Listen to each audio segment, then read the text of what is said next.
मी पण तुमच्यासारखीच एक हाऊसवाईफ होती. आज मला कंटेंट क्रिएशन चालू करून 6 महिने झाले.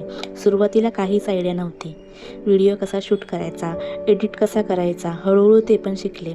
डेली व्हिडिओ पोस्ट करायला लागले आणि एक दिवस माझे व्हिडिओ एका दिवसामध्ये 2 मिलियन व्ह्यूज आले आणि आत्ता त्या व्हिडिओला 10 मिलियन व्ह्यूज आहेत. आणि त्यानंतर मला ह्या व्हिडिओमध्ये बूस्ट मिळाला आणि माझे फॉलोअर्स वाढले, व्ह्यूज वाढले आणि 6 महिन्यामध्येच माझे 7,500 फॉलोअर्स वाढले आणि आता थोडे दिवसात माझे 10,000 पण होतील. तुम्ही करालच. मी जेव्हा व्हिडिओ करायला स्टार्ट केलं ना, खूप जणांनी मला नावं ठेवली, काय व्हिडिओ बनवते, कशा व्हिडिओ बनवते आणि व्हिडिओना व्ह्यूज नाही आहेत, लाईक नाही आहेत, कमेंट्स नाही आहेत. पण त्यांना मी हे सांगते की तुमचं तुम्ही बघा, माझ्याकडे लक्ष द्यायची काही गरज नाही आहे. मी माझ्या व्हिडिओ बनवते, मला आवडतात म्हणून. मी कोणत्याही इन्कमसाठी इंस्टाग्रामवरती व्हिडिओ बनवत नाही. ती माझी आवड आहे म्हणून मी व्हिडिओ टाकते.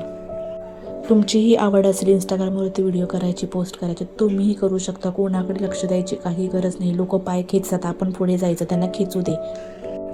लोकांचा विचार करायची काही एक गरज नाही आहे. मी ना सकाळी ऑर्डर्स वगैरे दिल्या आणि ना येऊन झोपलेली, कारण माझी झोपच कंप्लीट झाली नव्हती. त्यानंतर ना खूप लेट झालं मला. 11 वाजता मी उठले आणि सगळी कामं केली. आज अन्वितला आणि विजयला पण सुट्टी होती, तर म्हटलं एकच काहीतरी बनवते. आणि मी आज अंडा बिर्याणी बनवायची होती म्हणून म्हटलं लेट झाला तरी चालेल.